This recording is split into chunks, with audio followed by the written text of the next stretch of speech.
Years ago, a simple repair job in Jerusalem took a surprising turn. Workers stumbled on a few ancient steps. Nothing unusual for a city steeped in biblical history. But as archaeologists began to dig deeper, they began to realize they were standing on the edge of something extraordinary, an ancient pool the size of 2 Olympic swimming pools, to be specific. When a sewage pipe bursts, you don't only send in construction crews, you also have to send in archaeologists. The construction crews had inadvertently uncovered a series of ancient stone steps dating back thousands of years. And they realized they had discovered the steps leading down to the Pool of Siloam. Could this be the very pool mentioned in the Gospel of John, where a blind man regained his sight? Or was it just another ancient structure lost to time? In this video, we explore the archaeological bombshell that reshaped how believers everywhere viewed one of the New Testament's most famous miracles. And as Jesus passed by, he saw a man which was blind from his birth. For years, people thought they had located the Pool of Siloam, a small pool at the end of Hezekiah's tunnel. Pilgrims and scholars would visit a small, stone-lined pool tucked away in Jerusalem's ancient city of David. There was just one problem. It didn't match the biblical description. But then everything changed in 2004. During construction work to repair a large water pipe south of Jerusalem's Temple Mount, at the southern end of the ridge known as the City of David, archaeologists Ronnie Reich and Eli Shukran identified 2 ancient stone steps. Curious, they dug deeper, an effort that paid off because beneath the dirt they found a pool-shaped structure with the widening oriented towards the Tyropoion Valley. At first, archaeologists and historians were thrown off. Just what was this structure? Who built it and when? Well, after further excavation, the archaeology community found out that they were starting at the actual Pool of Siloam, one that matched the size, style, and location described in the Bible. The full pool hasn't been fully excavated. The current findings reveal large sections, but the final dimensions are still being uncovered.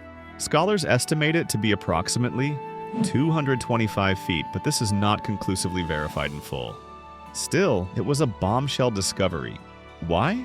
Well, because the Pool of Siloam isn't just any ancient swimming hole.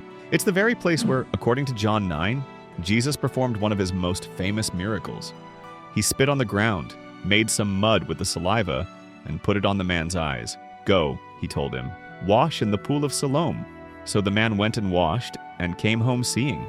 For centuries, skeptics believed that the description in the Gospel of John was exaggerated, but the rediscovery of the lost piece of history in 2004, exactly where and how John describes it, gave the Gospel a major credibility boost.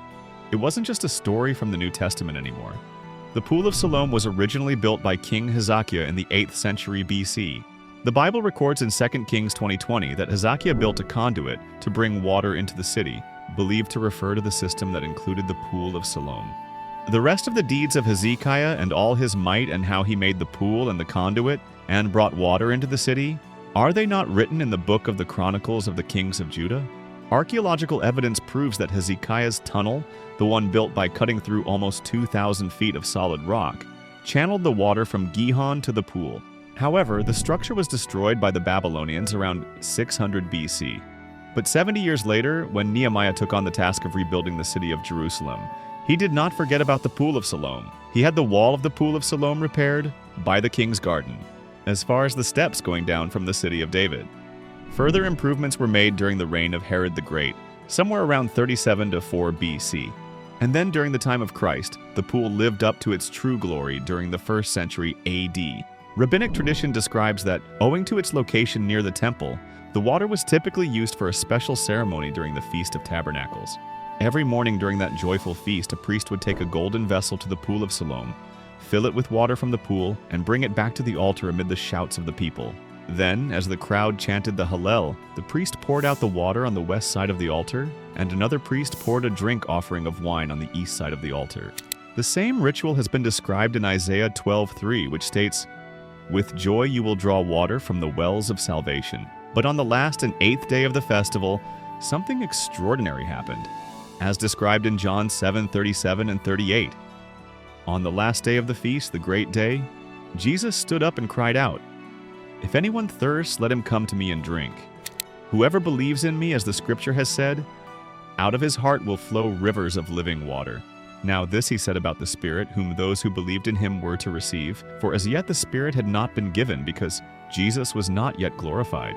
And then in John 9, we read about how Jesus healed the blind man. While many scholars affirm the 2004 discovery aligns with biblical descriptions, others, like archaeologist Nathan Santon, propose alternate locations, such as the traditional Pool of Siloam. Nathan Steinmeier, an expert on archaeological news and biblical studies, wrote this in an article titled Rethinking the Pool of Siloam. Where is the Pool of Siloam? If you visit the City of David Archaeological Park in Jerusalem, you would easily think it is the large pool formerly known as Birkat El Hamra, that has been excavated since 2004 near the southern end of the ridge. However, Israel Antiquities Authority archaeologist Nahshon Santon believes this identification is almost certainly incorrect.